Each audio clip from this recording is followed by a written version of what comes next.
నమస్తే, welcome to Vijay Kranti voice of Telangana. This is మణి.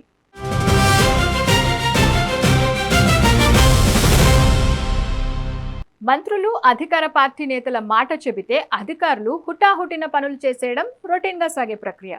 ఒక recommendation letter పంపితే ఇక ఆ పని అయిపోయినట్టే లెక్క. కానీ ఇదంతా ఒకప్పటి లెక్క. ఇప్పుడంతా మారిపోయిందట. మంత్రి గారి రికమెండేషన్ అయితే మాకేంటి, డోంట్ కేర్ అంటున్నారట అధికారులు.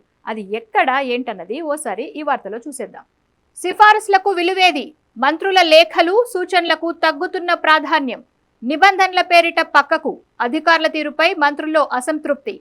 ప్రజల్లో వ్యతిరేకత ఏర్పడుతుందన్న ఆందోళన. పాలనా సమన్వయంపై ప్రభుత్వ వర్గాల్లో చర్చ. ప్రజాస్వామ్య వ్యవస్థలో విధానపరమైన నిర్ణయాలు తీసుకునేది ప్రజలు ఎన్నుకున్న నాయకులైతే వాటిని అమలు చేసేది అధికార యంత్రాంగం. ఈ రెండింటి మధ్య సమన్వయం ఎంత బలంగా ఉంటే పరిపాలన అంత సమర్థవంతంగా కొనసాగుతుంది. కానీ ఇప్పుడు రాష్ట్రంలో ఆ సమన్వయం కొరవడిందన్న వార్తలు వినిపిస్తున్నాయి. ప్రజలు తమ సమస్యలపై మంత్రులకు, కార్యాలయాలకు నిత్యం వందల సంఖ్యలో వస్తుంటారు. ఉద్యోగాలు, బదిలీలు, ప్రమోషన్లు, ఆసుపత్రుల్లో వైద్యం, విద్యా సంస్థల్లో ప్రవేశాలు, ఫీజు రాయితీలు, భూ సమస్యలు, సంక్షేమ పథకాలు, స్థానిక అభివృద్ధి పనులు, ఇలా ప్రతి అంశంలోనూ మంత్రుల సిఫారసు కోరుతూ ఉంటారు. వారి సమస్యలు పరిష్కరించాలనే ఉద్దేశంతో మంత్రులు అధికారులకు ఎండార్స్మెంట్ లేఖలు ఇస్తూ ఉంటారు. కానీ అధికారులు మాత్రం మంత్రుల సిఫారసులను పూర్తిగా పట్టించుకోవడం లేదనే చర్చ జరుగుతోంది. కొందరు జిల్లా కలెక్టర్లు, ప్రిన్సిపల్ సెక్రటరీలు, హెచ్ఓడీలు మంత్రుల లేఖలను చూసి చూడనట్టుగా పక్కన పడేస్తున్నారని టాక్ నడుస్తోంది. దీనిపై నొచ్చుకున్న బాధితులు వెళ్లి మంత్రులకు ఫిర్యాదు చేస్తుండటంతో అధికారుల తీరు వల్ల తమ రాజకీయ ప్రతిష్టపై భంగం కలుగుతుందని పలువురు మంత్రులు అసంతృప్తి వ్యక్తం చేస్తున్నట్లు తెలుస్తోంది.